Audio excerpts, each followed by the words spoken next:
اعوذ باللہ من الشیطان الرجیم بسم اللہ الرحمن الرحیم۔ شروع اللہ کے نام سے جو بہت مہربان اور نہایت رحم کرنے والا ہے۔ محترم سامعین، السلام علیکم ورحمۃ اللہ وبرکاتہ۔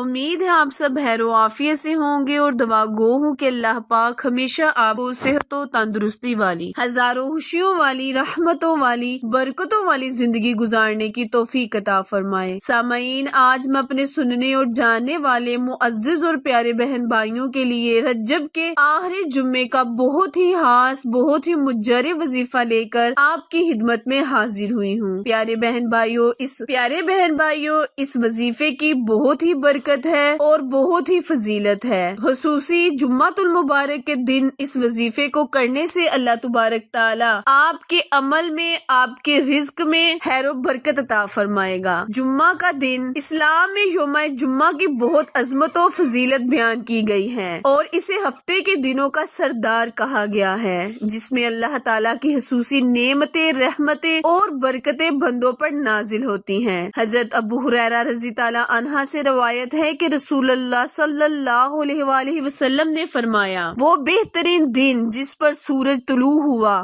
جمعہ کا دن ہے۔ اس دن حضرت آدم علیہ السلام تخلیق کیے گئے، اس دن جنت میں داخل کیے گئے اور اسی دن وہاں سے نکالے گئے اور اسی دن قیامت واقع ہوگی۔ حضرت ابو ہریرہ رضی اللہ عنہ سے روایت ہے کہ رسول اللہ صلی اللہ علیہ وآلہ وسلم نے جمعہ کے دن کا ذکر کیا تو ارشاد فرمایا، اس میں ایک ایسی گھڑی ہے جس میں مسلمان بندے کو وہ میسر آ جائے اور وہ کھڑا ہو کر نماز پڑھ رہا ہو تو وہ اللہ تعالیٰ سے جس چیز کا سوال کرے گا اللہ تعالیٰ اسے ضرور عطا فرما دیتا ہے۔ پیارے بہن بھائیوں، آپ صلی اللہ علیہ وآلہ وسلم نے اپنے ہاتھ سے اس گھڑی کے مختصر ہونے کا ارشاد فرمایا، یعنی اشارہ فرمایا۔ مسلم کی ایک حدیث کے مطابق وہ گھڑی امام کے منبر پر بیٹھنے سے پہلے، یعنی نماز جمعہ ادا کرنے سے پہلے اور بعد میں ہے۔ ایک حدیث کے مطابق یہ گھڑی عصر سے لے کر سورج غروب ہونے تک تلاش کی جائے۔ پیارے بہن بھائیوں، اللہ تبارک تعالیٰ نے جمعۃ المبارک کو بہت ہی فضیلت بخشی ہے، بہت ہی عظمت دی ہے۔ ارشاد باری تعالیٰ ہے کہ مومنو، جب جمعہ کے دن نماز کے لیے اذان دی جائے تو اللہ کے ذکر کی طرف لپکو۔ حضرت سلمان فارسی رضی اللہ عنہ سے روایت ہے کہ رسول اللہ صلی اللہ علیہ وآلہ وسلم نے فرمایا، جس نے جمعہ کے دن غسل کیا اور جس قدر ممکن ہوا پاکی حاصل کی، پھر تیل یا خوشبو استعمال کیا، پھر نماز جمعہ کے لیے روانہ ہوا اور مسجد میں پہنچ کر دو آدمیوں کے درمیان گھس کر تفریق نہ، پھر جتنے بھی نفل نماز اس کی قسمت میں تھی ادا کی، پھر جب امام خطبے کے لیے باہر آیا تو خاموشی اختیار کی، تو اس شخص کے اس جمعے سے لے کر سابقہ جمعہ تک کے سارے گناہ معاف کر دیے جائیں گے۔ پیارے بہن بھائیوں، یہ تھی جمعۃ المبارک کی تھوڑی سی فضیلت جو ہم نے اپنے لفظوں میں بیان کی ہے۔ اللہ تعالیٰ کی اتنی عظمت اور اتنی برائی ہے کہ ہم بیان نہیں کر سکتے۔ وقت کی نزاکت کو مد نظر رکھتے ہوئے آئے ہم اپنے وظیفے، اپنے عمل کی جانب چلتے ہیں، لیکن اس سے پہلے آپ سے گزارش ہے کہ جو میرے بہن بھائی میرے چینل اردو کوائٹس ہسٹری پر نئے ہیں وہ میرے چینل کو لائک، شیئر اور سبسکرائب کرنا مت بھولیں، کیونکہ آپ لوگوں کی سپورٹ ہی ہماری کامیابی کا ذریعہ ہے۔ انسان کی زندگی میں اتار چڑھاؤ تو آتے ہی رہتے ہیں، اچھی اور بری تقدیر پر ایمان رکھنا مسلمانوں کے لیے ضروری ہے۔ اللہ تعالیٰ نے جہاں انسان کی دنیا میں آزمائش کے لیے اس کے سامنے کیے امتحان رکھے ہیں، وہیں ان امتحانات سے سرخرو ہونے کا طریقہ بھی بتایا ہے۔ بیمار ہو یا کوئی اور مسئلہ، اللہ تعالیٰ نے اپنے بندوں کی رہنمائی فرمائی۔ حدیث شریف میں آتا ہے کہ اللہ تعالیٰ نے دنیا میں کوئی ایسا مرض نہیں بنایا جس کا علاج نہ ہو۔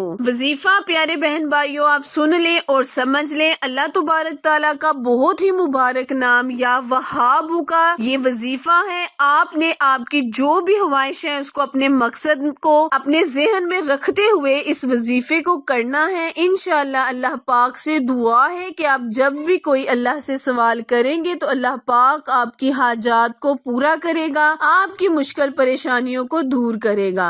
کرنا آپ نے یہ ہے کہ نماز مغرب کے بعد، جمعۃ المبارک کے دن نماز مغرب کے بعد اللہ تبارک تعالیٰ کا بہت ہی عظیم مبارک نام یا وہاب یا رزاق یا وہابو یا رزاقو کو آپ نے 101 مرتبہ پڑھ لینا ہے۔ اس وظیفے کو آپ نے رجب کے آخری جمعہ کے دن کرنا ہے۔ انشاءاللہ اللہ تعالیٰ آپ کے رزق میں بے بہا برکت عطا فرمائے گا، آپ تمام مالی پریشانیوں کو دور کرے گا۔ وظیفہ دوبارہ دھیان سے سن لیں، کرنا آپ نے یہ ہے کہ رجب کے آخری جمعۃ المبارک کے دن نماز مغرب کے بعد اللہ تبارک تعالیٰ کا بہت ہی بابرکت عظمت والا نام یا وہابو یا رزاقو، یا وہابو یا رزاقو کو آپ نے تسبیح کے دانوں پر 101 مرتبہ اول آخر نبی کریم صلی اللہ علیہ وآلہ وسلم کی شان و عظمت پر درود و سلام کے نذرانے پیش کرتے ہوئے اللہ سے دعا کرنی ہے، التجا کرنی ہے کہ یا اللہ جو بھی ہمارا مقصد ہے، جس کے لیے بھی آپ دعا کریں گے اس کو آپ نے اپنے لفظوں میں بیان کرنا ہے اور اللہ سے دعا کرنی ہے۔ انشاءاللہ اللہ پاک آپ کی دعاؤں کو قبول و منظور فرمانے والا ہے۔ پیارے بہن بھائیوں، ہمارے چینل کو لائک شیئر کرنا مت بھولیں، کیونکہ آپ لوگوں کی سپورٹ ہماری کامیابی کا ذریعہ ہے۔ اگر آپ کو اس وظیفے کی ضرورت نہیں تو دوسروں تک شیئر کریں تاکہ وہ ہمارے بہن بھائی جو پریشان حال ہیں ان وظائف سے فائدہ اٹھاتے ہوئے اپنی زندگی کو خوشگوار بنائیں۔ آخر میں دعا ہے، التجا ہے کہ اللہ تبارک تعالیٰ میرے اور آپ کے ہر صغیرہ اور کبیرہ گناہ کو معاف فرمائے۔ پھر ملیں گے کسی اچھے وظیفے کے ساتھ، تب تک کے لیے اجازت دیں، اللہ نگہبان۔